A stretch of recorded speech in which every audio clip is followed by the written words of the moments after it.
আমাদের আজকের এই ভিডিওটি স্পন্সর করেছে ম্যাম দিদি ক্লাসেস। আপনারা কি আপনাদের বাচ্চাদের জন্য কলকাতায় টিউশন টিচার খুঁজছেন? নেতাজি মেট্রো স্টেশনের কাছেই আছে তার ঠিকানা। জুলজিতে মাস্টার্স এবং বিএড কোয়ালিফাইড সুদেষ্ণা চক্রবর্তী দাসের হাতে 2013 সাল থেকে পরিচালিত ম্যাম দিদি ক্লাসেস আপনার সন্তানের জন্য বিশ্বস্ত শিক্ষা কেন্দ্র। আপনার সন্তান যদি বেঙ্গলি অথবা ইংলিশ মিডিয়ামের ছাত্র কিংবা ছাত্রী হয়, তাহলে ম্যাম দিদি ক্লাসেসে থাকছে বিশেষ কোচিং ব্যবস্থা। বেঙ্গলি মিডিয়ামে ক্লাস 5 থেকে 8 পর্যন্ত life science, physical science, maths ও ইংলিশ, ক্লাস 9 এবং 10-এর জন্য লাইফ সায়েন্স ও ফিজিক্যাল সায়েন্স এবং ক্লাস 11 ও 12-এ বায়োলজি। ইংলিশ মিডিয়ামের ক্লাস 5 থেকে 8-এ বায়োলজি, ফিজিক্স, ম্যাথস এবং ক্লাস 9 ও 10-এ বায়োলজি ও ফিজিক্স অতি যত্ন সহকারে পড়ানো হয়। প্রয়োজনে অনলাইন ক্লাসেসও অবশ্যই পাওয়া যাবে। বিস্তারিত জানতে আজই যোগাযোগ করুন পোস্টারে উল্লেখিত নম্বরে।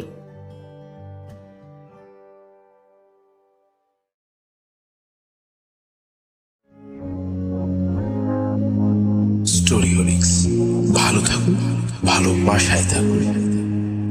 একটু স্পর্শ দিয়ে যাও না, বৃষ্টি নামুক চলে যাও না, চলে গেলে মতো সময় ফিরে পাবে না। একটু স্পর্শ দিয়ে যাও না, অভিমান জমুক চলে যাও না, ভালোবেসে ভালোবাসায় থেকে যাও না।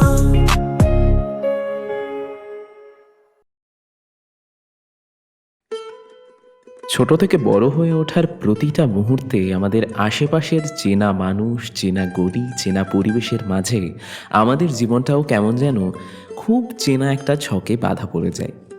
একটা সময় পরে সেই গণ্ডির বাইরে সব কিছুই ভীষণ বেমানান বলে মনে হতে শুরু করে। তবু কখনো কখনো কিছু জিনিস, কিছু মানুষ, কিছু সম্পর্ক হঠাৎ করেই আমাদের সামনে চলে আসে, আর সেই পরিচিত জানালার বাইরে আমাদের দৃষ্টি খুলে দেয়। ক্রমশ আমরা বুঝতে পারি কখনো কখনো এই ভিড়ের মধ্যে থেকেও কিছু হারিয়ে যাওয়া জিনিস আগলে রাখতে জানতে হয়। হয়তো তার মধ্যে থেকেই কোনো একটা হাত ধরে আমাদের নতুন জীবনের কোনো নতুন সম্পর্কের জন্ম হয়, তাই না?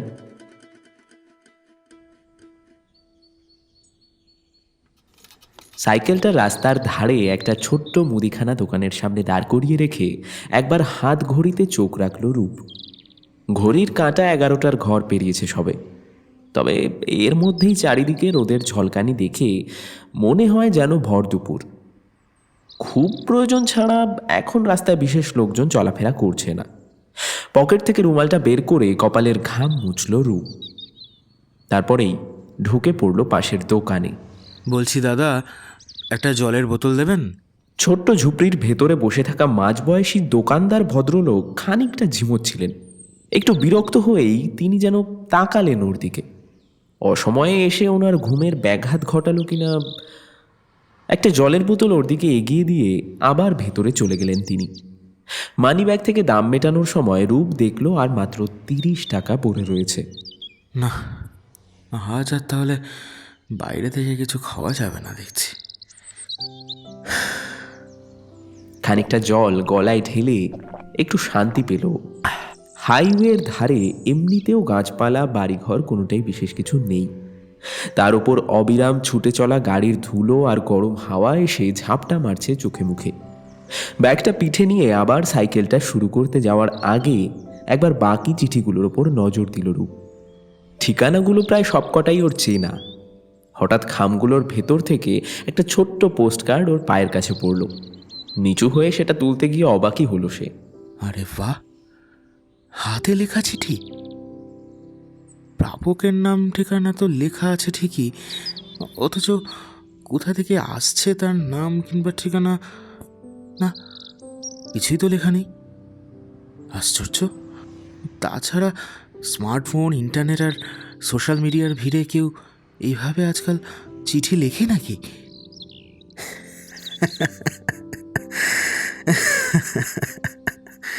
সত্যি, মানুষের হাতে ফাঁকা সময় আর পকেটে পয়সা থাকলে এরকম কত রকম শখ দেখা যায়। এই ঠিকানাটা ও চেনে না। ভাবলেও ফোনটা খুলে একবার গুগল সার্চ করে দেখবে, কিন্তু পকেটে হাত দিতেই মনে পড়ল, যা, মনে হচ্ছে ফোনটা আজকে বাড়িতেই রেখে এসেছি। ধ্যার। আসলে বেশ কিছুদিন ধরে বড্ড উৎপাত করছে ওটা, যখন তখন বন্ধ হয়ে যায়। দোকানে দেখিয়েছিল বটে, তবে সেটা সারানোর জন্য যা টাকা লাগবে সেটা এখন ওর কাছে নেই। এমনিতেই মাসের শেষ। কি করি কি করি এবার? দোকানদারের কাছ থেকে একবার জিজ্ঞেস করব। ভেতরে তো আর কাউকে দেখতেও পাচ্ছি না। চাই ডাকবো।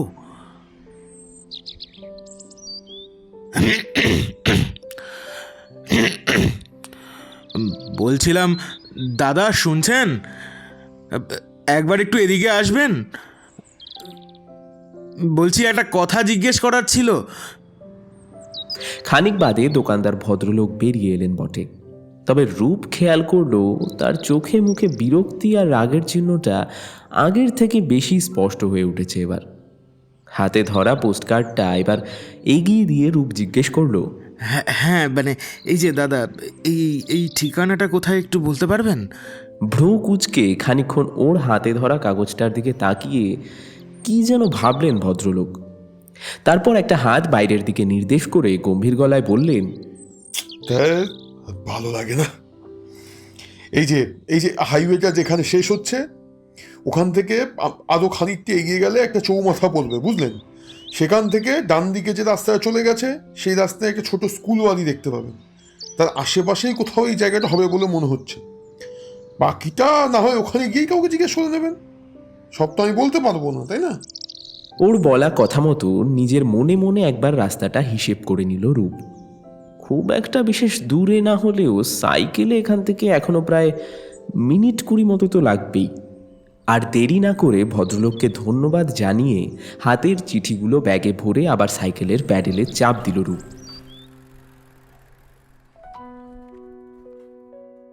ক্যালেন্ডারের সময়টা এখন নভেম্বর শুরু হয়েছে সবে। হিসেব মতো এখন বাতাসে হেমন্তের আভাস পাওয়ার কথা, হালকা শীতের আমেজ উপভোগ করার কথা, কিন্তু সেসব আর হয় না। এইসব লোকজনের ভিড়ে ঠাসা কৃত্রিম শহরটায় বছরের অর্ধেকের বেশি সময়টা জুড়েই থাকে গরম। মাঝে মাঝে কিছুটা ইচ্ছে মতো বর্ষা, আর অল্প কিছু দিনের জন্য শীতকাল। এছাড়া আর বিশেষ কোনো ঋতুই বোঝা সম্ভব নয়। রূপের মনে পড়ে যায় ওর ছোটবেলার কথা। সেই সময়টায় পুজোর ছুটির শেষে আবার স্কুল শুরু হয়ে যাওয়ার তাড়া থাকতো। এতদিনের আনন্দ ফুর্তির পর আবার ক্লাসরুমের সেই পুরনো ঘন্টার শব্দ আর বই খাতার গন্ধের মাঝে নাক ডোবাতে মোটেও ভালো লাগতো না তার। তাই ইচ্ছে করেই আরও কয়েকটা দিন ছুটির মেয়াদ বাড়িয়ে নিত সে। তখন সন্ধে হলেই মাঝে মাঝে পড়তে বসতে ইচ্ছে করতো না। মায়ের কাছে আবদার করে সেদিনটা কোনোভাবে ছুটি মঞ্জুর করে নিত কত সহজেই। আর এখন সময় পাল্টেছে। রূপের ছোটবেলার সঙ্গে এই শহরটাও কখন যেন বদলে গেছে। নিজের পুরনো চেনা ছকে বাঁধা জীবনটা ফেলে এসেছে অনেক দূরে। এখন আর মুখ ফুটে কারোর কাছে ছুটি চাওয়া যায় না।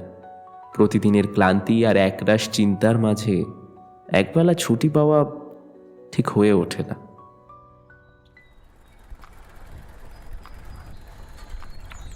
বেশ খানিকক্ষণ একটানা সাইকেল চালিয়ে এবারে একতলা সাদা দোতলা বাড়ির সামনে এসে দাঁড়ালো রূপ।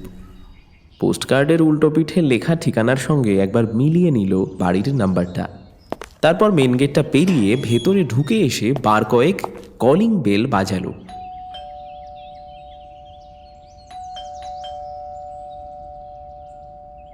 কোনো সারা শব্দ নেই। বাড়িতে কি তবে কেউ নেই এই সময়? আর একবার দরজায় টোকা দেবে কিনা ভাবছে, এমন সময় ব্যালকনি থেকে একটা ছেলে উকি মেরে দেখলো ওকে। তারপর একটু রাগত স্বরেই প্রশ্ন করলো, কে? কি চাই? বলছিলাম, এটা কি অর্ক চৌধুরীর বাড়ি? ওনার নামে একটা চিঠি আছে। কিছুক্ষণ বাদে রূপের মুখের সামনেই বাড়ির দরজাটা খুলে গেল। ছেলেটা এবারে ওর গলার স্বরে আরও খানিকটা রাগের পারদ চড়িয়ে নিয়ে বলল, এই আপনাদের কোনো সময়ের কাণ্ডজ্ঞান নেই, তাই না? এ সত্যি ভর দুপুরে যখন ইচ্ছে মানুষের বাড়িতে চলে আসেন, তাও আবার কিনা এই সব এক টুকরো কাগজ দিতে। উফ, আশ্চর্য, ননসেন্স। ছেলেটার এক নাগাড়ে বলে যাওয়া কথাগুলোতে রূপ এতটাই অবাক হয়ে গিয়েছিল যে উত্তর কি দেবে সেটা বুঝে উঠতে পারেনি। ক্লান্ত চোখে কেমন অসহায়ের মতো মুখ করে রূপ তাকিয়েছিল ছেলেটার মুখের দিকে। আমি অর্ক চৌধুরী, কই দেখি কি চিঠি আছে, দিন দেখি। রূপ খেয়াল করে ছেলেটার বয়স আন্দাজ ওর মতোই হবে, 25-26। গায়ের রং ফর্সা, লম্বা, গালে হালকা চাপ দাড়ি, চোখে রিমলেস ফ্রেমের চশমা। ওর মনে হলো ছেলেটার হাব ভাব, কথাবার্তায় কেমন যেন একটা ঔদ্ধত্যের ছাপ রয়েছে। রূপ হাতে ধরা চিঠিগুলোর ভেতর থেকে একটা ছোট্ট পোস্ট কার্ড বের করে ওর দিকেই বাড়িয়ে দিল। এই এই এই এখানে একটা সই দেবেন। হ্যাঁ হ্যাঁ হ্যাঁ হ্যাঁ, ওখানে। হাতে ধরা পেনটা ওর দিকে এগিয়ে দিতেই ছেলেটা সই করে পোস্টকার্ডটা নিল। তারপর রূপের মতোই প্রথমে বেশ কিছুটা অবাক হয়ে ভ্রু কুঁচকে খানিকক্ষণ তাকিয়ে রইল সেটার দিকে। এমন কোনো হাতে লেখা চিঠি হয়তো আদৌ তার জন্য আসার কথা ছিল না। তবে এরপর আর কোনো প্রশ্ন করল না ছেলেটা। মুখে কিছুটা রাগ, কিছুটা বিরক্তি আর কিছুটা বিস্ময়ের ভাব ফুটিয়ে তুলে রূপের মুখের ওপরেই শটান দরজাটা বন্ধ করে দিল। কেমন বোকার মতো খানিকক্ষণ চুপচাপ দাঁড়িয়ে রইল সে। একটু যেন খারাপই লাগলো ওর। এইভাবে কেউ কারোর জন্য বাড়িতে এসে কিছু বয়ে দিয়ে গেলে এমনটাই কি ব্যবহার করতে হয় তার সঙ্গে? কি জানি, এই ধরনের মানুষের জন্য কেউ আবার নিজের হাতে চিঠি লিখতে পারে সেটা ভেবেই যেন একটু রাগ হলো এবার। গেটের বাইরে রাখা সাইকেলটা এগিয়ে নিয়ে প্যাডেলে চাপ দিতে যাবে এমন সময় হঠাৎ করে পেছন থেকে একটা গলার স্বর ভেসে এলো। এই যে, একটু শুনবেন? ঘাড় ঘুরিয়ে পেছনে তাকালো রূপ। ওর হাত পাঁচেক দূরে একটা মেয়ে দাঁড়িয়ে রয়েছে, তাকিয়ে রয়েছে ওর দিকেই। একটু আগে আসার সময় কিন্তু এখানে কাউকে খেয়াল করেনি। হ্যাঁ বলুন। মেয়েটা এবার খানিকটা এগিয়ে আসে ওর দিকে। পাশের বাড়িটার দোতলার ব্যালকনির দিকে একবার তাকিয়ে নিয়ে বলল, বলছি, চিঠিটা নিয়েছে? মানে? মেয়েটা একবার ভালো করে চারপাশটা দেখে নেয়, তারপর গলাটা প্রায় খাদে নামিয়ে এসে বলে, আপনি একটু আগে যে চিঠিটা দিতে এলেন সেটা নিয়েছে? হ্যাঁ হ্যাঁ হ্যাঁ, মানে যার নাম লেখা ছিল সম্ভবত সেই। একটা ছেলে এসে নিয়ে গেল তো। আচ্ছা, চিঠিটা নেওয়ার সময় কিছু বলেছে? মানে ধরুন কোথা থেকে এসেছে বা এমন কিছু জিজ্ঞেস করেছে আপনাকে? এই কেন বলুন তো, আপনি কে? আর কাকে কি চিঠি দিয়েছি, কে কি চিঠি পেয়েছে, কি বলেছে, এত কথা হঠাৎ করে আপনি কেন জানতে চাইছেন? কে আপনি? প্রশ্নটা করেই অবশ্য একটু অপ্রস্তুত হয়ে পড়ল রূপ। এভাবে কথাগুলো বলা উচিত হয়নি মনে হলো। মেয়েটার মধ্যে অবশ্য কোনো পরিবর্তন চোখে পড়ে না ওর, বরং আগের চেয়ে খানিকটা হেসেই পরের উত্তরটা দেয় মেয়েটা। আসলে আসলে মানে চিঠিটা আমি লিখেছি তো, তাই আর কি। কিছু বললো কি না সেটা একটু জানতে চাইছিলাম আর কি। রূপের অবাক হওয়ার সঙ্গে সঙ্গেই এবার একটা ভীষণ বিরক্তি এসে যোগ হয়।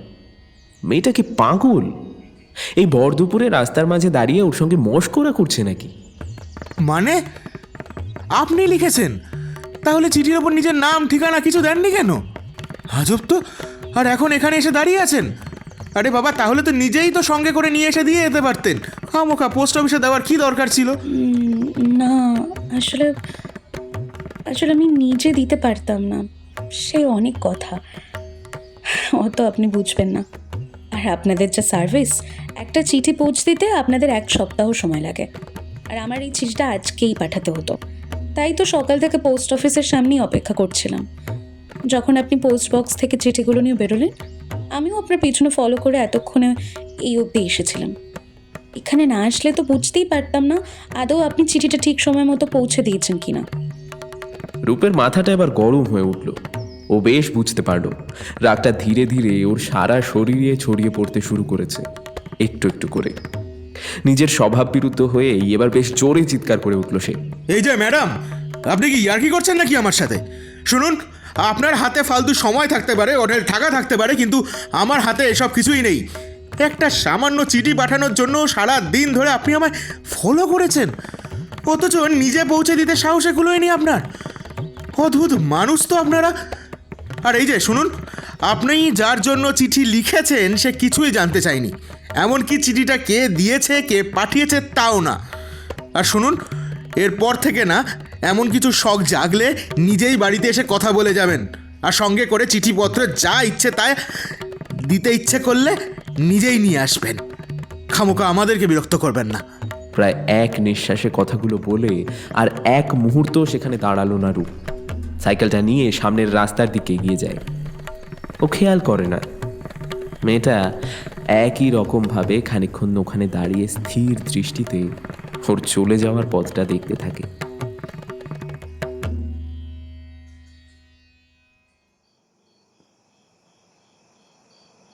সেদিন সারাদিনের কাজ সেরে রূপের বাড়ি ফিরতে প্রায় অনেকটাই দেরি হয়ে গিয়েছে। দরজার কাছে সাইকেলটা রাখার সময় খেয়াল করে বাইরে উঠোনের কাছটায় তুলসী গাছের নিচে ছোট্ট মাটির প্রদীপটা জ্বলছে। ভেতরের ঘর থেকে শাঁখের আওয়াজ ভেসে আসছে।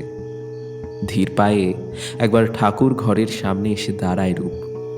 মা পুজো করছে। এই সময় ডাকাটা ঠিক হবে না।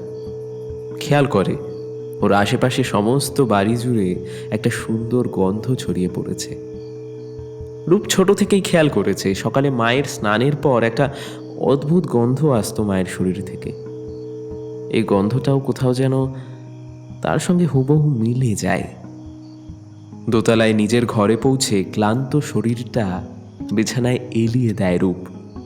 ওর চোখ বুজে আসে। সারাদিনের কত চেনা অচেনা মানুষের ভিড়ে ওর মনে পড়ে যায় ওই মেয়েটার কথা। আর মনে পড়তেই একটা অদ্ভুত বিরক্তি এসে ঘিরে ধরে ওকে। মেয়েটার অবশ্য নাম জানা হয়নি, প্রয়োজনও নেই, কি হবে জেনে। শুধু ওই একটা চিঠি পৌঁছে দেওয়ার জন্য আজ ওই ছেলেটার কাছে কতগুলো কথা শুনতে হলো। কিন্তু যতই হোক মেয়েটার সঙ্গে ওভাবে কথা বলাটা হয়তো ঠিক উচিত হয়নি। শুধু তো কয়েকটা প্রশ্নই করেছিল, কি জানি হয়তো সত্যি কোনো দরকার ছিল তাই।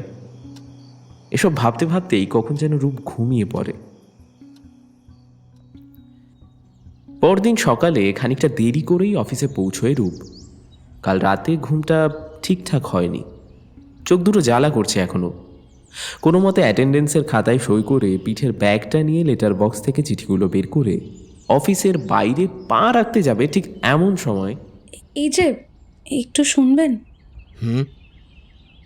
এ কি আপনি আবার? কি চাই আপনার? আসলে আসলে একটু একটু কথা ছিল আপনার সাথে। আবার কিসের কথা? আমার কোনো কথা নেই আপনার সাথে। আচ্ছা, অদ্ভুত মানুষ তো আপনি। আপনার না থাক, আমার তো কথা থাকতেই পারে নাকি? একটু 5 মিনিট সময় দিন না। দেখুন, আমার এখন কাজে বেরোতে হবে। আপনার এসব আলতু ফালতু প্রশ্নের জন্য আমার হাতে কোনো সময় নেই। আপনাকে কে বলেছে আমি এখানে আপনাকে প্রশ্ন করতে এসেছি? আর তাছাড়া কাজে যেতে তো আমি আর বারণ করিনি, শুধু একটু সময় চেয়েছি। ঠিক আছে, আসুন আমার সাথে। ওদের অফিসের পেছনে বাচ্চাদের একটা বড় খেলার মাঠ রয়েছে। সেখানেই একটা পাঁচিলের ধার ঘেঁষে দাঁড়ায় ওরা দুজন। দেখুন, আমি আবারও বলছি, এটা আমার অফিস, আর এখানে আমি কোনো রকম ঝামেলা করতে চাই না। আপনার কি বলার আছে তাড়াতাড়ি বলুন, আমার হাতে খুব বেশি সময় নেই। মেয়েটা কয়েক মুহূর্ত একটু চুপ করে থাকে, যেন মনে মনে খানিকটা কথা গুছিয়ে নিতে চেষ্টা করছে। তারপর বলে, আসলে কালকের জন্য আপনাকে সরি বলতে চাইছিলাম। আমার হয়তো আপনাকে ফলো করাটা উচিত হয়নি, আর রাস্তার মাঝখানে দাঁড় করিয়ে ওভাবে প্রশ্নগুলো করাটাও। কিছু মনে করবেন না। রূপের এতক্ষণের বিরক্তি আর রাগটা একটু একটু করে কোথায় যেন মিলিয়ে যায়।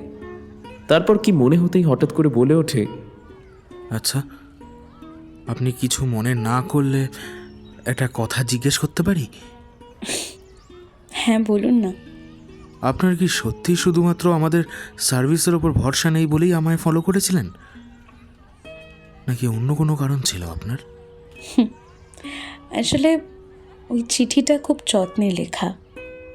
বলতে পারেন আমার জীবনে প্রথম কারোর জন্য নিজের হাতে চিঠি লেখা।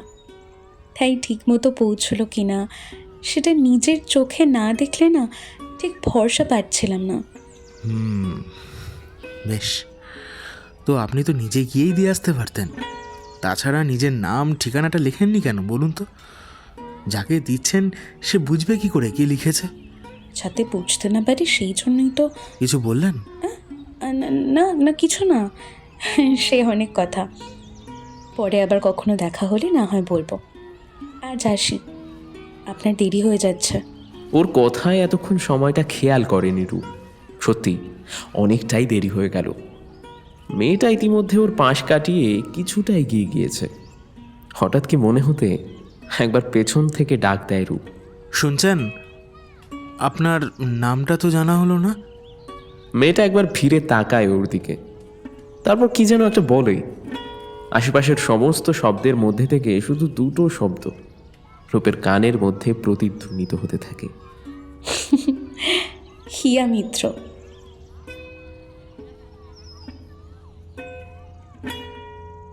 সেদিনের পর আর কখনো মেয়েটার সঙ্গে দেখা হওয়ার সম্ভাবনা আছে এমনটা ভাবেনি রূপ। কোনো কারণও ছিল না, তবুও কিছুতেই ওর মুখটা মন থেকে মুছে ফেলতে পারেনি। আর ঠিক সেই জন্যই হয়তো হঠাৎ করে আবারও একদিন ঠিক একই জায়গায় অদ্ভুতভাবে মেয়েটার সঙ্গে রূপের আবার দেখা হয়ে যায়। মেয়েটাও বেশ অবাক হয়ে যায় আবার ওকে এখানে দেখতে পেয়ে। প্রথমটায় কি বলবে ভেবে উঠতে পারে না রূপ। তারপর হঠাৎই নিজের মনের মধ্যে চেপে রাখা প্রশ্নটা এবার করেই বসে। আচ্ছা, আপনি কিন্তু সেদিনের চিঠির ব্যাপারটা আমাকে এখনও বললেন না।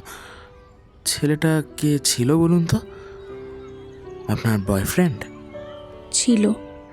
ও, মানে এখন আর নেই, ব্রেকআপ হয়ে গেছে নাকি? হঠাৎ কথার মাঝে এমনভাবে একটা প্রশ্ন করে যেন ভীষণভাবে অপ্রস্তুত হয়ে পড়ল রূপ। এভাবে বলাটা হয়তো উচিত হয়নি। মেয়েটা কি ভাবলো ওর ব্যাপারে? কিন্তু মেয়েটা কিন্তু কোনো রাগ বা বিরক্তি প্রকাশ করলো না, বরং হেসে বলল, ঠিকই বলেছেন। আসলে সেদিন ওর জন্মদিন ছিল। আমার সাথে আর কোনো যোগাযোগ নেই, তাও প্রায় বছরখানেক হতে চলল। খুব ইচ্ছে ছিল জানেন, ওর জন্য নিজের হাতে কিছু একটা উপহার নিয়ে যাব। সেই সব তো আর কিছুই হলো না, তাই ভাবলাম একটা চিঠি লিখি। যদি চিঠিটা পড়ার পর। সে কি 1 বছর? আর আপনার এখনো মনে হয় এতদিন পর আপনার দেওয়া একটা উপহারের আশায় সে বসে থাকবে? সে কি আদৌ মনে রেখেছে কিছু? না, তেমনটা কিছু মনে হয়নি। সে আশাও করি না। লেখাটুকু দেখে অন্তত একবারও আমার কথা মনে পড়লেই আমি খুশি। সেই জন্যই সেদিন আপনাকে জিজ্ঞেস করেছিলাম চিঠিটা পেয়ে কিছু জানতে চাইলো কিনা। কিন্তু যদি চিঠিটা না পড়ে তাহলে? মেয়েটা শুধু ফিরে তাকায় রূপের মুখের দিকে, কোনো উত্তর দেয় না। আচ্ছা, আপনার নাম ঠিকানা কিছুই তো নেই ওখানে। ইচ্ছে করেই দিন। নামটা দেখলে যদি চিঠিটা আর নিতে না চাইতো, তাই। রূপ অবাক হয়ে তাকিয়ে থাকে মেয়েটার মুখের দিকে। এর আগে কখনো নিজের জীবনে কাউকে এমনভাবে ভালোবাসতে দেখেনি রূপ।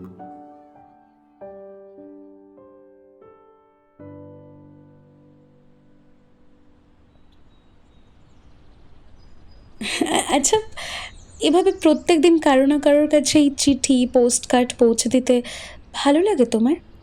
আজ অনেক দিন পর আবার ওদের দুজনের দেখা হয়েছে। মাঝের সময়টায় বার কয়েক ফোনে কথা হয়েছিল, তবে তাও খুব বেশি নয়। শুধু অনেকটা চেষ্টা করে দুজনের মধ্যে ওই আপনি ডাকটা তুমিতে পরিণত করতে পেরেছে রূপ। আপনি ডাকটা কেমন যেন দূরের কেউ মনে হয়, তবে তুমি ডাকটা বেশ প্রিয়। হিয়া অবশ্য ওরই বয়সী, চাইলেই তুই করে বলা যায়, তবুও রূপ ওকে তুমি করেই ডাকতে চায়। ওর দিক থেকে মুখ ফিরিয়ে দূরের ডুবতে থাকা সূর্যের দিকে খানিকক্ষণ একদৃষ্টে তাকিয়ে থাকে রূপ। অদ্ভুত নির্বিকার ওর চোখের সেই চাহনি। এর আগেও অনেকবার এমনটা খেয়াল করেছে হিয়া। ওর মনের মধ্যে ঠিক কখন কি চলছে বাইরে থেকে সেটা বুঝে নেওয়াটা বড্ড কঠিন মনে হয় হিয়ার কাছে। কি জানো হিয়া, বাবা যখন মারা যান আমি আর মা খুব একা, খুব অসহায় হয়ে পড়েছিলাম।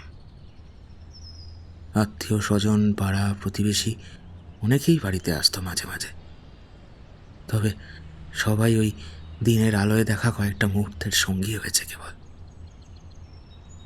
তারপর ওই ছকে বাঁধা একটা সান্ত্বনা, চিন্তা করিস না, সব ঠিক হয়ে যাবে। এইটুকু শুনেই ফিরে গেছে। অথচ প্রত্যেকটা রাত আমাদের কিভাবে কেটেছে তার সাক্ষী কেউ কখনো ছিল না, জানো, কেউ না। হিয়া খানিকটা অস্বস্তিতে পড়ে যায়। রূপের সঙ্গে কথা বলার সময় নিজে থেকে ও কখনো এই প্রসঙ্গটা তুলতে চায় না। ও জানে এই সময় রূপের কথা বলার ধরন এক্কেবারে পাল্টে যায়। সব সময়ের হাসি খুশি মনের ছেলেটা কেমন যেন অজানা একটা মানুষ হয়ে যায় ওর কাছে। সরি, কিছু মনে করো না। আমি আবার তোমাকে এসব মনে করাতে চাইনি। আমি এমনি প্রশ্নটা... হে মা, তুমি হঠাৎ করে সরি বলছো কেন, হ্যাঁ? আর তাছাড়া যে মানুষটা প্রতিদিন প্রতি মুহূর্তে আমার সাথে আছে, আমার সঙ্গে আছে, তার কথা তুমি নতুন করে আমায় কীভাবে মনে করাবে, হ্যাঁ বলো? ছেলেটা সত্যিই অদ্ভুত। আজ অবধি কখনো ওর চোখে জল দেখেনি হিয়া। কোনো পরিস্থিতিতে কোনো কথায় একবারও ওর গলা এতটুকু কেঁপে ওঠেনি।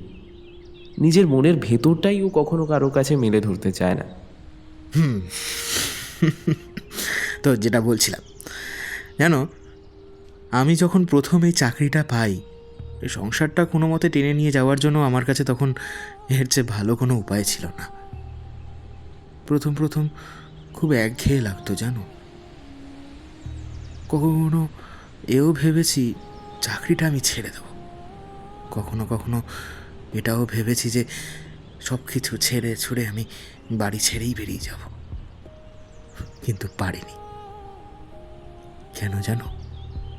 হিয়া কোনো কথা বলে না, নীরব চোখে শুধু ওর দিকে তাকিয়ে থাকে। একটা অদৃশ্য বাঁধন, চোখে দেখা যায় না, শুধু অনুভব করা যায় মাত্র। দায়িত্ব। কত অল্প সময় আমি কতটা বড় হয়ে গিয়েছিলাম, এখন ভাবলে অবাকই লাগে। তারপর কখন যেন এই কাজটাকে আমি ভালোবেসে ফেললাম। জানো, আমি যখন ছোট ছিলাম ভাবতাম কেউ কখনো আমার থেকে দূরে চলে গেলেই আমি তাকে চিঠি লিখব, তারপর তারাও আমাকে সেই চিঠির উত্তর দেবে। এভাবে আমরা কখনো আর কাউকে হারিয়ে ফেলব না। হিয়া খেয়াল করে রূপের বলা কথাগুলোর মধ্যে একটু একটু করে কষ্টের পরিমাণ যত বাড়তে থাকে, ওর হাসি মুখটা আগের চেয়েও বেশি স্পষ্ট হয়ে ধরা দেয় হিয়ার কাছে।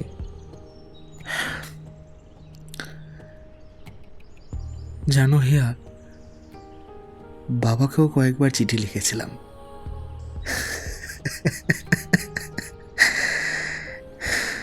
এই কাজটা করতে করতে হঠাৎ একদিন মনে হলো, যেমনভাবে আমি ছোটবেলায় বাবার কাছ থেকে চিঠি পাওয়ার জন্য অপেক্ষা করেছিলাম, তেমন করেই হয়তো এই শহরের আরও কত মানুষ পথের দিকে চেয়ে বসে থাকে। একটা ভালো খবর, হয়তো চাকরি পাওয়ার, হয়তো হারিয়ে যাওয়া প্রিয় মানুষটার সাথে কোনোভাবে আর একবার কথা বলতে পারার শেষ একটা সুযোগ। সেই দীর্ঘ অপেক্ষার পর তাদের খুশি করতে হলে এর চেয়ে ভালো উপায় আর কি আছে বলো তো? একটানা কথাগুলো বলে এবার একটু থামে রূপ, ফিরে তাকায় হিয়ার মুখের দিকে। এতক্ষণ ধরে ও আদৌ শুনেছে কিনা রূপ বুঝতে পারে না। ওদের মাথার ওপর কয়েকটা ক্লান্ত পাখি সার বেঁধে আকাশের এদিক থেকে ওদিকে উড়ে যায়। এক দৃষ্টে ওদের ওই ঘরে ফেরার পথের দিকে তাকিয়ে থাকে হিয়া। আমারও বেশ ভালো লাগে, জানো, এই চিঠি লেখা, চিঠি পাওয়া, এর মধ্যে একটা অদ্ভুত সুন্দর আনন্দ আছে, ধৈর্য আছে, অপেক্ষা আছে। যতই হোক, চিঠি লেখাটা কিন্তু বেশ কঠিন একটা কাজ। কেন? এতে কঠিনের কি আছে? কঠিন নয়। তুমি এমন একটা মানুষকে নিয়ে কিছু লিখেছো যে তোমার চোখের সামনে নেই, সবটাই তোমার কল্পনায়। হয়তো তাকে সামনে থেকে কখনো যে কথাগুলো বলা হয়ে উঠবে না, ওই ছোট্ট এক টুকরো কাগজের মধ্যে তোমাকে তার সবটা লিখে ফেলতে হবে। তারপর অপেক্ষা করতে হবে অনির্দিষ্ট সময়ের জন্য। তুমি জানো না আদৌ চিঠিটা তার কাছে পৌঁছেছে কিনা, আদৌ কখনো সে চিঠির কোনো উত্তর আসবে কিনা।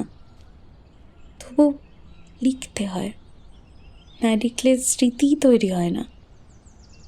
আর স্মৃতি ছাড়া মানুষ অপেক্ষা করতে পারে না, সুখের হোক বা দুঃখের। স্মৃতির মধ্যে মানুষ নিজের বেঁচে থাকার কারণ খুঁজে নেয়। ওর দিকে আরও খানিকটা সরে আসে রূপ, ওর মুখের কাছে তাকিয়ে প্রশ্ন করে, আচ্ছা হিয়া, তুমি কখনো নিজের জন্য কারোর থেকে চিঠি পেয়েছো? হিয়ার ঠোঁটের কোণে লেগে থাকা আলগা হাসিটা আগের চেয়েও বেশি চওড়া হয়। শেষ বিকেলের আবছা আলোয় এর চেয়ে বেশি আর কিছুই চোখে পড়ে না রূপের। না, পাইনি কখনো। তবে ইচ্ছে ছিল খুব, জানো, কেউ খুব যত্ন করে আমার জন্য নিজের হাতে অন্তত একটা হলেও চিঠি লিখবে, আর আমি অপেক্ষা করে থাকবো। আমি অবশ্য লিখেছিলাম, তবে তার কোনো উত্তর আসেনি। হিয়ার বলা শেষ কথাগুলোর মানেটা বুঝে নিতে অসুবিধা হয় না রূপের। সপ্তাহখানেক আগে একদিন রাতে হঠাৎই ঘুমের ঘোরে রূপের ফোনটা বেজে উঠেছিল। তাড়াতাড়ি উঠে কোনোভাবে সেটাকে কানে ধরতেই ওপাশ থেকে হিয়ার কান্না ভেজা গলার স্বর শুনতে পেয়েছিল। এর আগেও এমনটা হয়েছে বেশ কয়েকবার।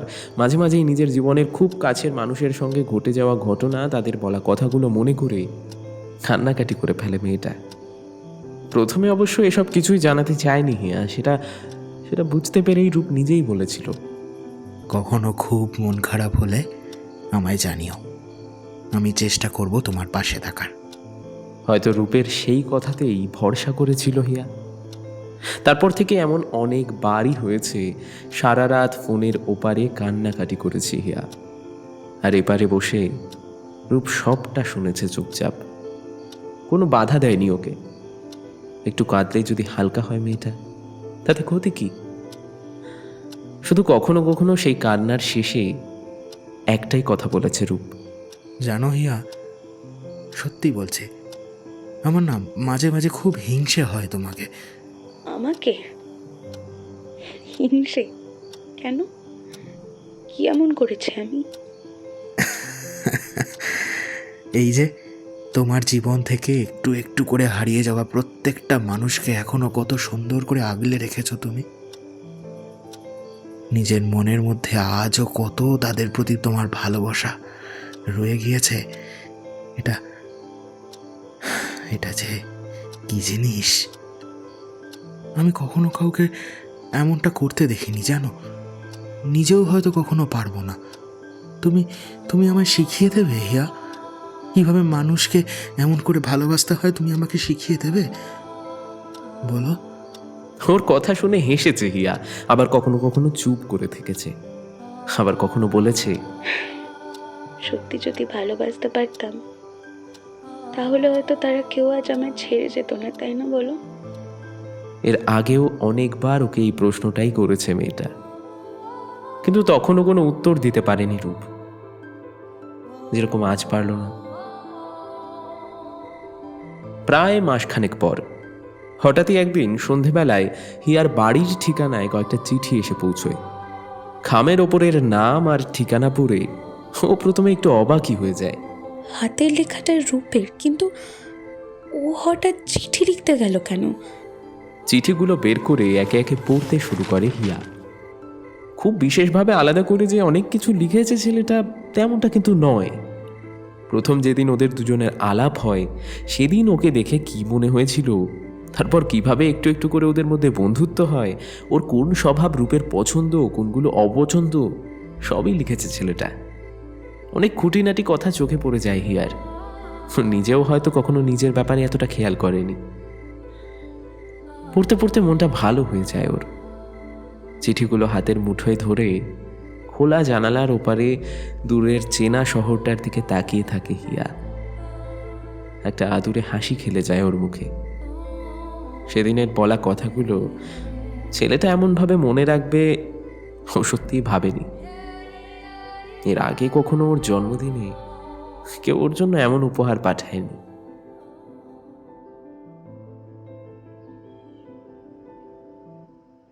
আচ্ছা হিয়া, তুই কি সবসময় এমন থাকবি বলেই ঠিক করেছিস? জানালার কাছে বইয়ের তাকের ওপর জমে থাকা আলগা ধুলো ঝেড়ে পরিষ্কার করছিল হিয়া। হঠাৎ এমন একটা প্রশ্নে ও ঘাড় ঘুরিয়ে তাকায় পেছনে, খেয়াল করে তৃষা এসে দাঁড়িয়েছে ওর পাশে। কাজ করতে করতে হিয়া খেয়ালই করেনি কখন মেয়েটা চুপচাপ এসে ঢুকেছে ওর ঘরে। কেন বলতো? নতুন করে আর কেমনভাবে থাকার কথা বলছিস? তৃষা ওর রুমমেট। এত বড় একটা শহরের এক কোনায় একটা ছোট্ট মেস বাড়িতে পাশাপাশি দুটো ঘরে ভাড়া থাকে ওরা দুজন। আজ প্রায় 2 বছর হলো। হিয়া নিজের বাড়ি যায়নি কখনো, মা বাবার সঙ্গে কথাও হয়নি। ওরাও কখনো নিজে থেকে মেয়ের জন্য খবর নিতে চায়নি। হিয়াও তাই বিরক্ত করেনি ওদের। প্রথমে খুব সামান্য কিছু জমানো টাকা সঙ্গে নিয়েই থাকতে এসেছিল। তারপর ক্রমশ সেই টাকা ফুরিয়ে আসতে শুরু করার পর ওর সঙ্গে আলাপ হয় এই মেয়েটার। হিয়া এখানে আসার প্রায় মাস 4 আগে থেকেই এখানে থাকতে শুরু করেছে তৃষা। কাছাকাছি কয়েকটা বাড়িতে গিয়েও টিউশন পড়ায়। সেখান থেকেই হিয়ার জন্যেও বেশ কয়েকটা টিউশনের ব্যবস্থা করে দিয়েছিল। হিয়া আর আপত্তি করেনি। মেয়েটার মনটা ভালো। নিজের প্রায় সব কথাই ওকে বলেছে হিয়া। তৃষা শুনেছে সবটা, তবে কখনো কোনোভাবে ওকে ছোট করেনি, অপমান করেনি, বরং পাশে থাকতে চেয়েছে। অন্তত এখন অবধি তো তাই। দেখ, আমি তোকে খুব স্পষ্টভাবে বলছি, তোর এবার নিজের জীবনটা নিয়েও একটু ভাবা উচিত। আর কতদিন এইভাবে অন্যের দেওয়া দুঃখে কষ্ট পাবি তুই? কতদিন মন খারাপ করে বসে থাকবি? এইভাবে চোখের জল ফেলাটা তোর জীবন হতে পারে না। দেখ হিয়া, তুই নিজের দিকে একবারও তাকাবি না? আর কি ভাবতে বলছিস আমাকে? এর আগে যতবার নিজে থেকে কিছু ভেবেছি, খুব মন থেকে কারোর জন্য কিছু করতে চেয়েছি, ততবারই শূন্য হাতে ফিরে আসতে হয়েছে আমাকে। তুই তো সবটাই জানিস, বল। দেখ বাবা, আমি জানি বলেই তো বলছি, তোকে এভাবে দেখতে আমার একটুও ভালো লাগে না, বিশ্বাস কর। আর তাছাড়া আজ না হোক কাল আমিও তো আর এখানে খুব বেশি দিন থাকবো না, বল। তখন কি করবি তুই? একা একা ওই পুরনো স্মৃতির পাতা উল্টে যাবি সব সময়? তোর মনে হয় এইভাবেই তুই সারাটা জীবন কাটাতে পারবি? হিয়া কোনো উত্তর দেয় না, শুধু ওর চোখের কোণ বেয়ে 2 ফোঁটা জল বেরিয়ে আসে ওর গালে। এই, আমাকে সত্যি করে একটা কথা বলতো, রূপকে কি তোর একটুও ভালো লাগে না? কি? ভালো না লাগলে তো কথাই বলতাম না কখনো। হেয়ালে করিস না। দেখ, আমি কি বলছি তুই বুঝতে পারছিস না? দেখ, আমার কিন্তু ছেলেটাকে ভালোই মনে হয়, তাই তুই একবার অন্তত।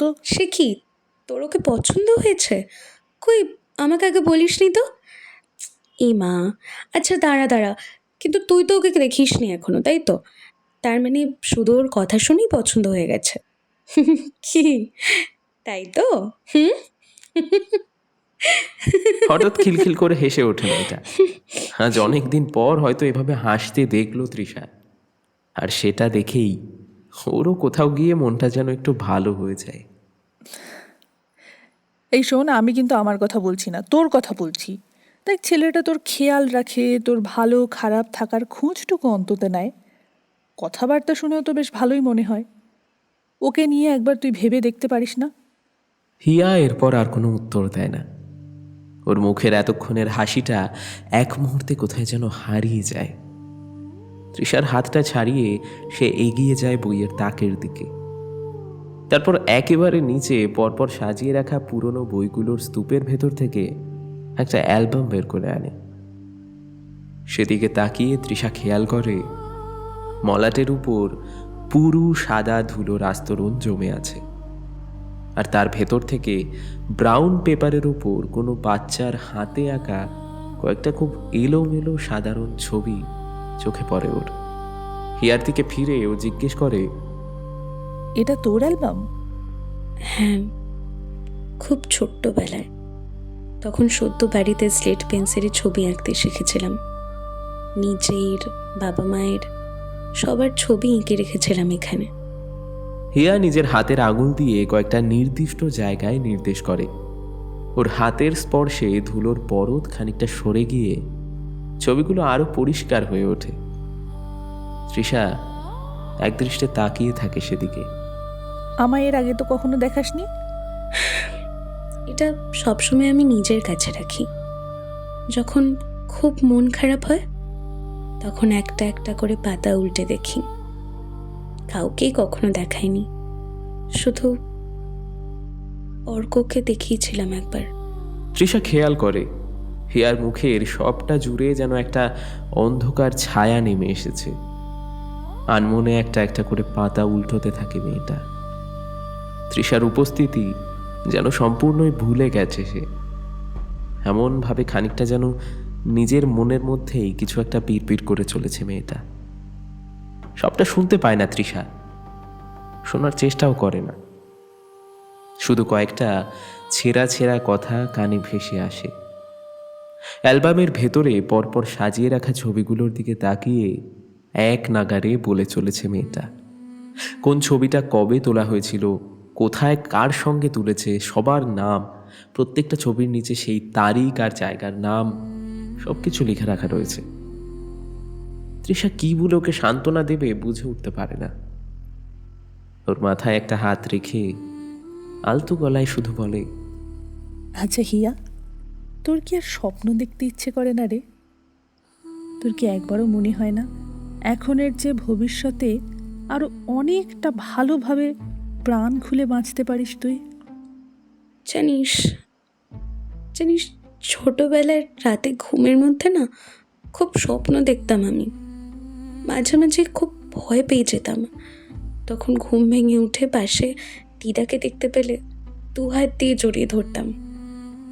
দিদা বুঝতে পারত আমি ভয় পেয়েছি। তখন আমাকে কাছে টেনে নিয়ে হাসি মুখে আবার আমার মাথায় হাত বুলিয়ে দিত। কথার মাঝে অ্যালবামটা বন্ধ করে সেটাকে বইয়ের তাকের কোনায় রেখে আসে হিয়া। তারপর বলে, আমি অনেকটা বড় বয়স অবধি দিদার কাছে ঘুমানোর জন্য বায়না করতাম জানিস। দিদা হেসে বলতো, কখনো যদি আমি না থাকি তখন কি করে একা ঘুমোবি? আমি বিশ্বাস করতে চাইতাম না সেসব কথা।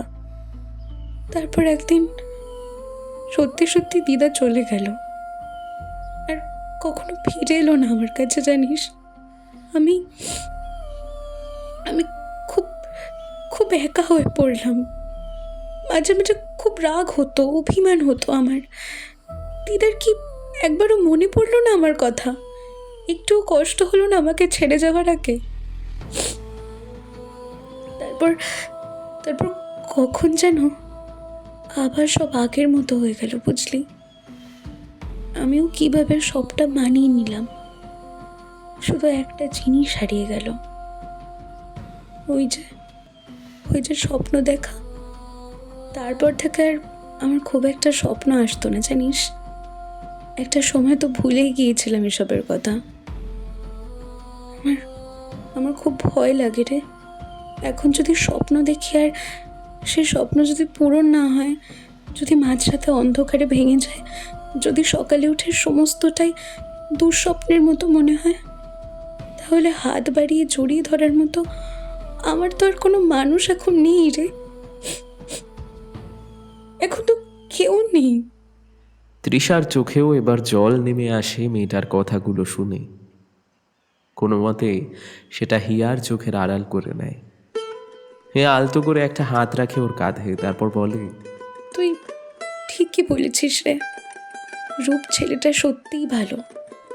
আমাদের এই কদিনের বন্ধুত্বের সম্পর্কে ওর তরফ থেকে তেমন বিশেষ কোনো চাওয়া পাওয়া আমি দেখিনি। তবে কি বলতো, এর চেয়ে বেশি কিছু আমি ওকে নিয়ে ভাবতেই চাই না। কাউকে কখনো খুব কাছের, খুব আপন ভাবতে গিয়ে তাকে হারিয়ে ফেলেছি আমি। ওকে আমি আর তেমনভাবে হারিয়ে ফেলতে চাই না। তৃষা এরপর আর কিছু বলে না, শুধু 2 হাতে ওকে জড়িয়ে ধরে, আলতো করে ওর মাথায় হাত বুলিয়ে দেয়।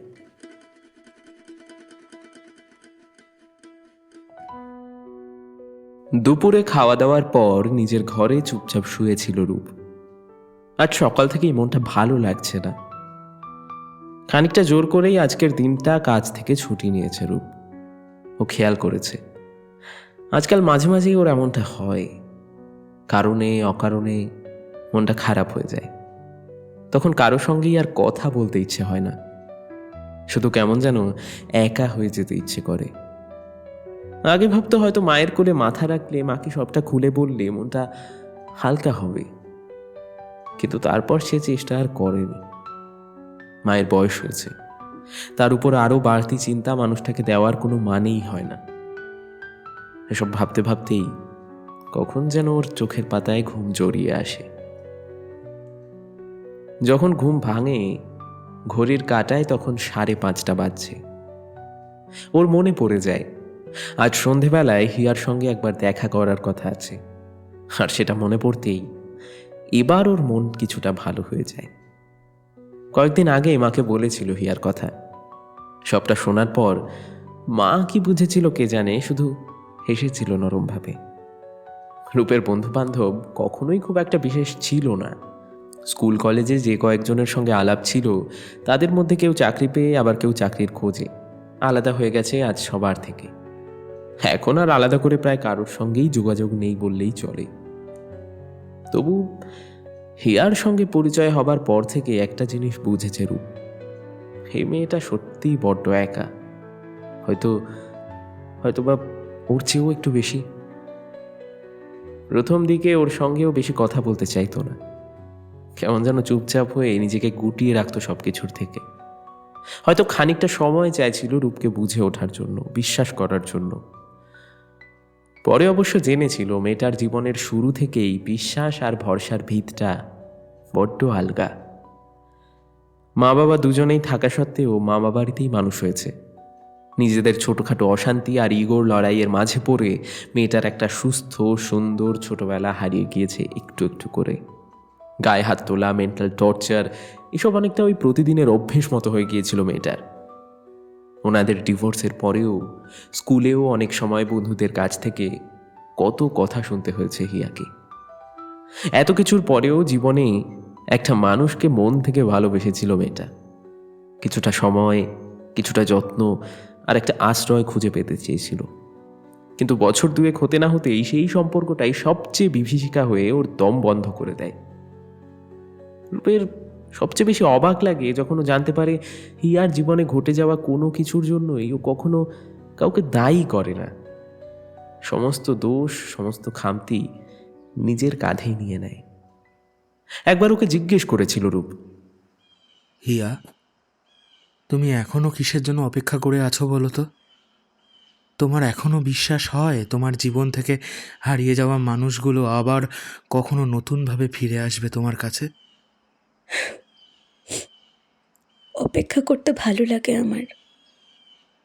এখনো ভাবি একদিন রাত্রিরে আমি ঘুমিয়ে থাকবো, আর ঠিক তখনই ঘুমের মধ্যে একটা ম্যাজিক হবে আমার জীবনে। পরদিন সকালে উঠে দেখব সবটা ঠিক হয়ে গেছে, যেমনটা আমি ছোট থেকে চেয়ে এসেছি সব সময়, সবটা তেমন হয়ে গেছে। আমি, বাবা, মা, আমাদের তিনজনের একটা সুস্থ সুন্দর পরিবার হবে। ওই ম্যাজিকটার জন্যই অপেক্ষা করি। আসলে কি বলো তো, আমাদের জীবনে যে জিনিসটার সবচেয়ে বেশি অভাব থাকে, ভবিষ্যতে কারোর জন্য ঠিক সেই জিনিসটাই সবচেয়ে ভালোভাবে তাকে উপহার দিতে পারি আমরা। আমার জন্য কেউ কখনো অপেক্ষা করেনি রূপ, তাই সবাইকে দেওয়ার মতো শুধু ওই একটাই জিনিস কীভাবে যেন রয়ে গেছে আমার কাছে। প্রথম যেদিন ওর অফিসের বাইরে ওর সঙ্গে কথা বলতে এসেছিল হিয়া, সেদিনও ওই মাঠের পাঁচিলটার কাছেই দাঁড়িয়েছিল। আজও সেখানেই দেখা করেছে। সেদিনের পর থেকে এই জায়গাটা খুব পছন্দ হয়েছে হিয়ার। বারবার এখানে আসতে চায় মেয়েটা। রূপও তাই আর আপত্তি করেনি। আচ্ছা, তুমি সেদিন হঠাৎ করে আমার জন্য অতগুলো চিঠি লিখে কেন বলো তো? আমি তো প্রথমে খুব অবাক হয়ে গিয়েছিলাম, ভাবতেই পারিনি। আর তাছাড়া তুমি চাইলে তো কথাগুলো ফোনেও বলতে পারতে, তাহলে? কেন? তুমি তো বলেছিলে তোমার ইচ্ছে ছিল নিজের জন্য কারো কাছ থেকে হাতে লেখা চিঠি পাওয়ার। তাছাড়া তোমার জন্য খুব বেশি কিছু কেনার সামর্থ্য তো আমার ছিল না। তাই তাই ভাবলাম আর কি। সে না হয় বুঝলাম, কিন্তু তুমি তোমার সব বন্ধু বান্ধবদের সমস্ত পছন্দ অপছন্দ এভাবেই মনে রাখো? এর আগেও কোনো বন্ধুকে এভাবে চিঠি লিখেছ? না, আজকাল চিঠি লেখার বা পড়ার কোনোটারই সময় নেই মানুষের কাছে। তাহলে আমার জন্য লিখলে কেন? এই প্রশ্নের উত্তরে রূপ ঘুরে তাকায় হিয়ার মুখের দিকে। কিছুক্ষণ স্থির তাকিয়ে থাকে ওর চোখের দিকে, তারপর মুখ ফিরিয়ে বলে, আমার কি মনে হয় জানো হিয়া, আমাদের সবার মধ্যে কয়েকটা পুরনো হলদে হয়ে যাওয়া চিঠি খুব যত্ন সহকারে রাখা থাকে। অনেক না বলা কথা আমরা লিখে রাখি সেই চিঠিগুলোতে। কেন লিখছি, কার জন্য লিখছি, আমরা তার কিছুই জানি না। আর তার সাথে থাকে একটা অজানা ঠিকানা। আমরা জানি না সেই ঠিকানা আমাদের কোথায় নিয়ে যেতে চায়। আমরা শুধু খুঁজতে থাকি কবে এমন একজন পিয়নের দেখা পাবো যার হাতে সেই যত্ন করে রেখে দেওয়া চিঠিগুলো আমরা পাঠিয়ে দেব সেই নাম না জানা অজানা ঠিকানায়। কিন্তু তারপর কি হয় বলো তো? যখন সেই মুহূর্তটা আসে, আমাদের চোখের সামনে আমরা সেই পিয়নকে দেখতে পাই, মনের ভেতর খাঁচায় বন্দি পায়রার মতো ছটফট করতে থাকা কথাগুলো বেরিয়ে আসতে চায়। ওই নীল আকাশের বুকে ডানা মেলে উড়ে যেতে চায় উড়ো চিঠির মতো। আর ঠিক তখনই কেউ যেন আমাদের কানের কাছে এসে বলে ওঠে, না, ওই চিঠিগুলো কাউকে পাঠানোর জন্য আমরা লিখিনি, কাউকে না। চাইলেও কোনোদিনও আমরা কাউকে পাঠাতে পারবো না ওই চিঠিগুলো। সব চিঠি পাঠাতে নেই, কিছু মনের মাঝে রেখে দিতে হয় সারা জীবন। মনের দেওয়ালে ঝোলানো ডাক বাক্স থেকে কখনো সেগুলোকে বার করা হয় না। ধুলোর পরতে ঢেকে এক কোণায় পড়ে থাকে তারা। আমাদের সমস্ত প্রকাশ করতে না পারা অনুভূতিগুলোকে সঞ্চয় করে রাখে এক অনন্ত সময়ের জন্য। এমন একটা উত্তর আশা করেনি হিয়া। বেশ খানিকক্ষণ দুজনের কেউই কিছু বলল না। খানিকক্ষণ বাদে নিস্তব্ধতা ভেঙে হিয়া প্রশ্ন করে, তুমিও মনে মনে কারোর জন্য এমন করেই চিঠি লিখে রেখেছো বুঝি? রূপ এই প্রশ্নের আর কোনো উত্তর দেয় না। হিয়া খেয়াল করে ওর এই চুপ থাকাটা আর 5টা দিনের চেয়ে অনেকটা আলাদা। ও বুঝতে পারে এই মানুষটার জীবনের অনেক না বলা কথা আছে, যা প্রায় কিছুই হয়তো ওর এখনো জানা হয়ে ওঠেনি। অথবা রূপ হয়তো নিজে থেকেই কখনো সেসব ওর কাছে বলতে চায়নি।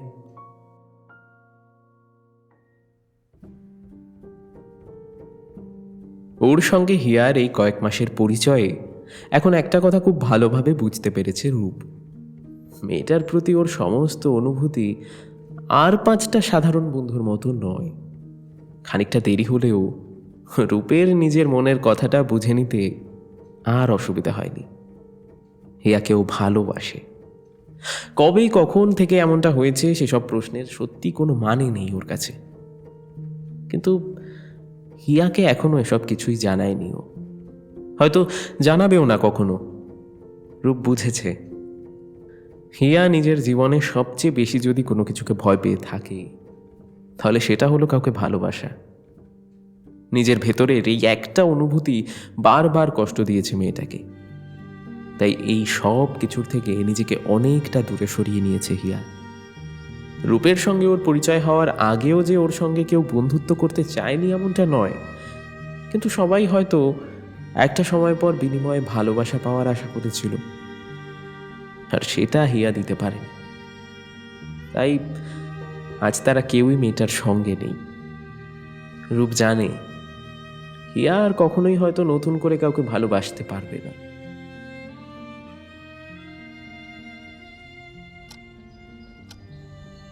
বাবু, এই বাবু, উঠে পড়। আরে ওঠ, অনেক বেলা হলো তো। দরজার সামনে থেকে মায়ের গলার আওয়াজ পেয়ে রূপের ঘুম ভাঙে। বিছানার কাছে গিয়ে সে একবার কপালের কাছে হাত রাখে মা। রূপের মনটা ভালো হয়ে যায়। তাড়াতাড়ি উঠে পড়। আর শোন না, স্নান সেরে একবার নিচে আসবি, বুঝলি? তোর জন্য আজ সকাল সকাল উঠে মন্দিরে পুজো দিয়েছি। তোর পছন্দের পায়েস বানিয়েছি আজ। রূপ ঘুম ঘুম চোখে একবার দেওয়ালে ঝোলানো ক্যালেন্ডারের দিকে তাকায়। ঘর থেকে বেরিয়ে যেতে গিয়েও আবার ফিরে আসে মা। শোন বাবু, বলছি তোর নামে না কয়েকটা চিঠি এসেছে এই একটু আগে, আমি নিচের ড্রয়ারে রেখে দিয়েছি। রূপ প্রথমে একটু অবাক হয়। আজ ওর জন্মদিন, কিন্তু দিনটা বিশেষভাবে প্রায় কারোরই মনে থাকার কথা নয়। তাহলে হঠাৎ এত সকালে চিঠি, তাও আবার ওর জন্য? পরের মুহূর্তেই ওর মনের মধ্যে একটা মানুষের মুখ ভেসে ওঠে। দেরি না করে তাড়াতাড়ি খামগুলো খুঁজে এনে চিঠিগুলো বের করে রূপ। হিয়ার হাতের লেখা বরাবরই খুব সুন্দর। রূপ একটা একটা করে চিঠি পড়তে শুরু করে। আজ প্রায় 3 মাস পর ওর কাছ থেকে চিঠি পেল রূপ। শেষ কবে দেখা হয়েছিল ওদের রূপের ঠিক মনে পড়ে না। মেয়েটা সত্যি অদ্ভুত। রূপ জানে ও কিছু না বললেও হিয়া ওর মনের কথা সবটাই বুঝেছে, আর সেজন্যই হয়তো সেদিনের পর থেকে আর কখনো ওদের দেখা হয়নি। এই শহরের মানুষগুলো আজকাল ফেসবুক, মেসেঞ্জার, ইনস্টাগ্রাম এসব নিয়ে দিব্যি ব্যস্ত আছে, তাই আর কারোর জন্য অপেক্ষা করার প্রয়োজন হয় না। এই সোশ্যাল মিডিয়ার ভিড়ে ঠাসা চারদিক, ওদের দুজনের সম্পর্কটা ওই অনেকটা খামে বন্দি চিঠির মতো। ভালোবাসা দিয়ে আঁকড়ে ধরে রাখতে জানলে হয়তো কখনো হারিয়েই যেত না। এর আগে অনেক মানুষকেই হারিয়েছে হিয়া, হারিয়েছে অনেক ভালো বন্ধু, কিন্তু রূপকেও কখনোই হারাতে চায় না। রূপ নিজেও বুঝেছে হিয়ার সঙ্গে দেখা হলে, কথা হলে কোথাও হয়তো ওর প্রতি একটা অধিকার বোধ, একটা প্রত্যাশার পাহাড় তৈরি হয়ে যাবে ওর নিজের মনে। ও সেটা চায় না, তাই আর কখনো মেয়েটার সঙ্গে দেখা করার জন্য ওকে জোর করেনি রূপ। আজ হিয়ার লেখা চিঠিগুলো পড়ে ওর শেষ দিনের কথাগুলো আরও একবার মনে পড়ে যায় রূপের। হিয়া বলেছিল, যদি কখনো কথা বলতে খুব ইচ্ছা হয় তুমি চিঠি লিখবো, কেমন? তুমিও লিখবে আমায়, তারপর দুজনেই উত্তরের অপেক্ষা করব। ভুলে যাবে না কিন্তু। না, রূপ ভোলেনি, কিচ্ছু না। হিয়ার বলা কথাগুলো, ওদের বন্ধুত্ব, এমনকি শেষবারের জন্য হিয়ার গালে লেগে থাকা হাসিটাও ওর স্পষ্ট মনে আছে। রূপ জানে চিঠি লিখতে বড্ড ভালোবাসে মেয়েটা। ওর পাঠানো সব কটা চিঠি খুব যত্ন করে নিজের কাছে রেখেছে রূপ। ও জানে হিয়ার কাছেও যত্নে রাখা আছে ওর লেখা চিঠিগুলো। রূপ মনে মনে ভেবে নিয়েছে নিজের এই পেশাটাও কোনোদিনই ছাড়বে না। সত্যিই তো, এটা ছাড়া হিয়ার সঙ্গে ওর কখনোই আলাপই হতো না, জানতেও পারতো না কাউকে এমনভাবে ভালোবেসে ফেলতে পারবে কখনো। এই চিঠি ওদের দুজনের সম্পর্কের মাঝে একটা অদৃশ্য সেতুর মতো রয়ে গিয়েছে।